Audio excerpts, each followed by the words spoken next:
Ito yung niluluto ko. Ano lang to, tawag nito.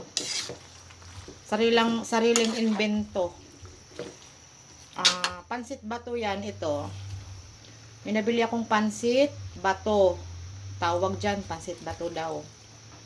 So, ang ginawa ko, ayan, hinaluan ko ng chicken. Ayan, mga chicken yan. Chicken. And then, mga gulay. So, para siyang pansit na, ayan ko, anong tawag dito sa version na to. Basta, yan na lang. Invento ko na lang siyang ganyan. Oh. Mukhang masarap naman siya. Yan. Pansit bato na hindi ko lang kung anong pangalan sa recipe na to.